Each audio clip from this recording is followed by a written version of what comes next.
You came back to Hong Kong, and suddenly, on the strength of one picture, you become a superstar. Everybody knows you. The word superstar really turned me off, and I'll tell you why. Because the word star, man, is an illusion.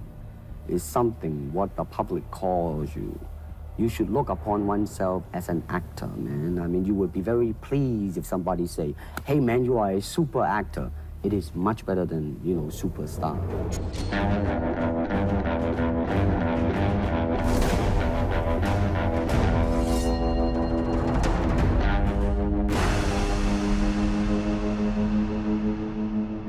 When I started shooting The Big Boss, the first question was asked, hey, man, how many thousands of feet of films is it gonna be?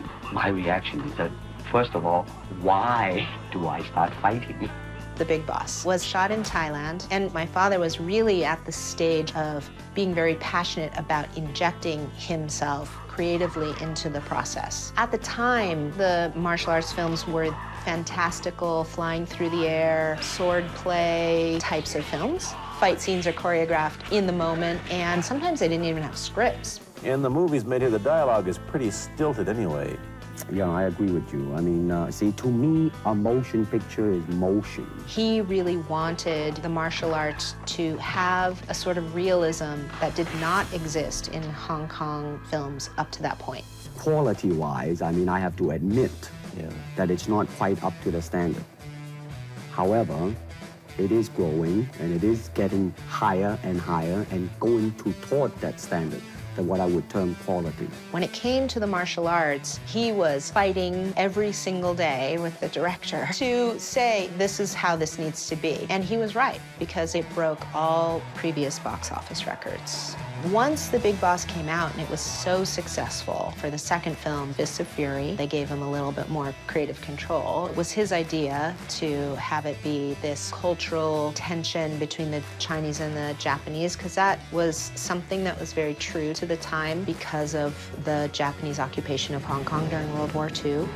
And again, that film broke the box office records for Big Boss. It's a very worthwhile death because I walk out and I say, fuck you, man, here I come. Oh, I leap out and leap up in the air and they stop the frame and then like Butch Cassidy and a Sundance Kid.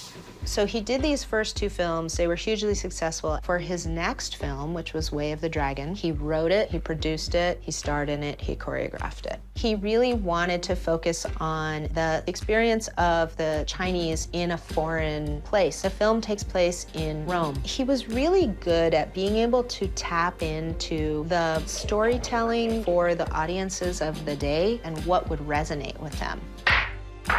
You could see in his films, his philosophy just effervesces. You know, it just bubbles out of the screen. It's like, fight the oppressor. And I think that's what everyone latches on to. It really shows the closest representation of what my father was like.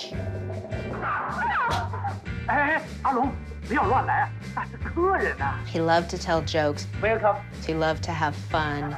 And Way of the Dragon is full of those types of things. Watching Bruce Lee on TV was sort of like this transformative moment for me. And I just watched this guy and his confidence and the way he moved and the speed with which he moved.